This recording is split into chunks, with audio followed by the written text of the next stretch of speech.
So now, can we say, now look, well, if this is the law of the land, well, we have to live by that. Can you say that? No. We have to follow the law of God.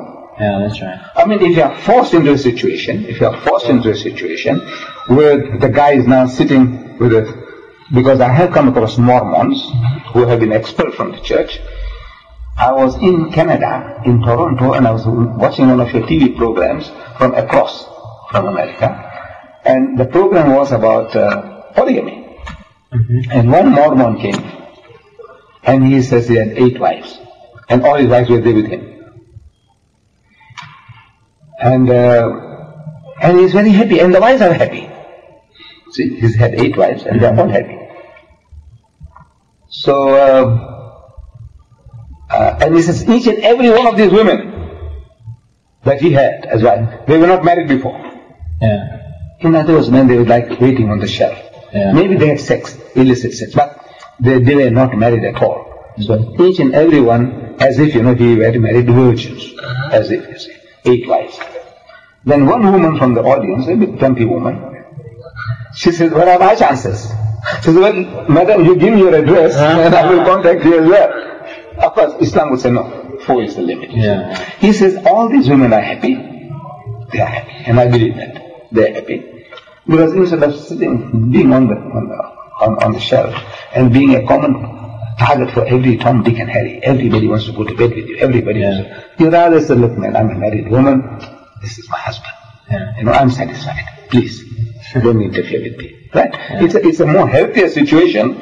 A man looking after his wife and being responsible. But your country, the law says adultery is not a crime.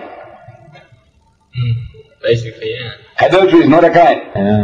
In America or any Christian land on earth, adultery is not a crime. That's bad. So now you can keep a dozen mistresses. But you can't marry them. You can't marry them.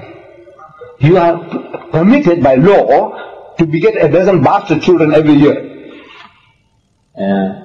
Making me to pay higher taxes to pay for your pleasures.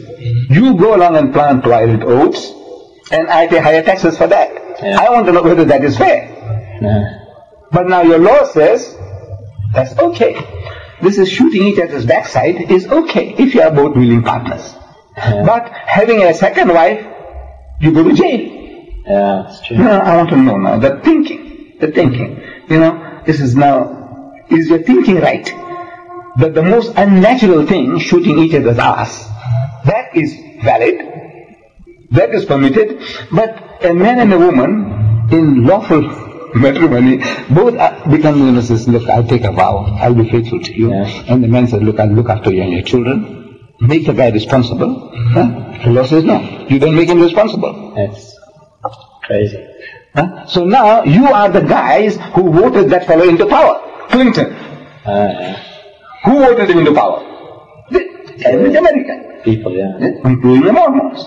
You also voted, for Clinton or for whoever, for Bush, or whatever it is. Now you also participate in politics, in voting, and things like that.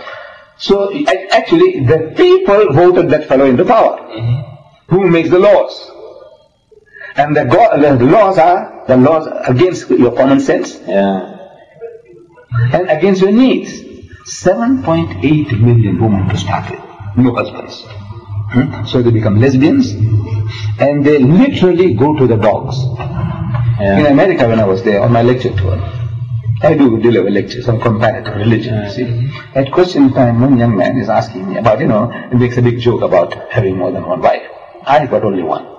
Most of our people got only one. But now we are allowed. If I have the urges, instead of interfering with somebody else's wife or daughter, I might as well become responsible, take on another one. Still not enough? Take another one. 4 is the limit. And still not enough? Then the law says you fast. In other words, emancipate yourself. Eat less, eat food, fasting. So you will curb your desires. That's true. But 4 is the limit. Okay. So once you don't accept that, I say literally, I'm telling the audience, as your nation is going to the dogs. And I'm repeating the word literally. I said, you understand what I'm saying? I'm speaking English. I said, literally means I mean what I say. Not just metaphorically. I'm not talking illegally. Literally, I said, your nation is going to the dogs. And nobody questions me. Yeah. But what are you talking about? What are you trying to emphasize? I said, literally. Because I have been reading Dr. Kinsey's Life of the American Female. You know, he did some research. Dr. Kinsey. And in that report of his, in his book, he says 8% of all American women, the first sexual experience they have is with dogs. 8% of all American women, the first sexual experience they have is with dogs. Which means by the time they're 80, maybe 80%. Number is the first number because that has a right amount. That means they're literally going to the dogs.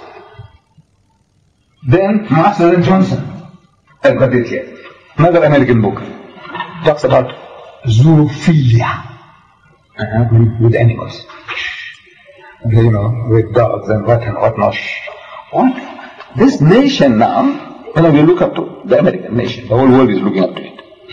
But literally going to the dogs. Then of the manpower that you have, there are 25 million sodomites. Gays, you call them gays, beautiful word. You have promoted a beautiful word for a filthy, dirty thing. This word gay is a beautiful word. When I went to school, I used to learn poetry. Yeah, gay means happy. Yes, this is gentle lords and ladies gay, on the mountain dawns the day, and I can't remember the rest of it. Yeah. But gentle lords and ladies gay means happy, jovial women, and on the mountain dawns the day. Now that beautiful word, you perverted it to mean sodomy, homosexuality. Right?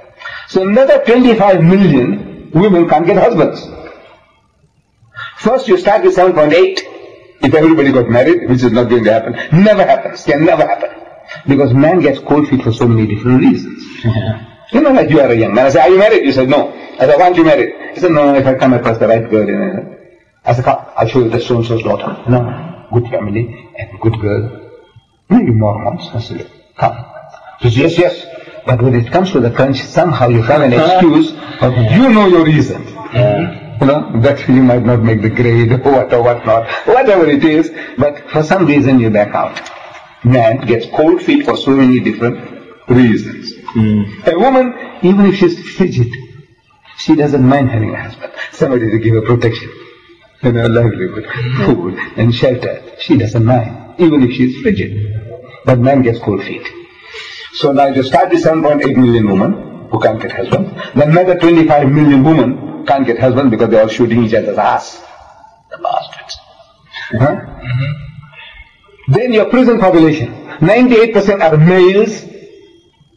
98% of your prison population is males.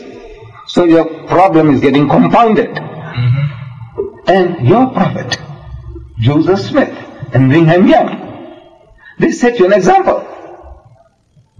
Alright? The Muslim might come along and say, now look, there was no fixed law, so he practiced this, but I said, look, well, limited before. Now, we in Islam, we believe that man has got no right to make the law. Because we can see, man makes the law, now how just you are. You are going to pander finance, let's say, out of this, can the Mormons have any advantage in this law? No, for example, you know, if you want to pass certain law, if it's to advantages to the Mormon church, you will support it. Far more readily. Is it going to give advantage to the Muslims in America? You're not likely to support that law. Or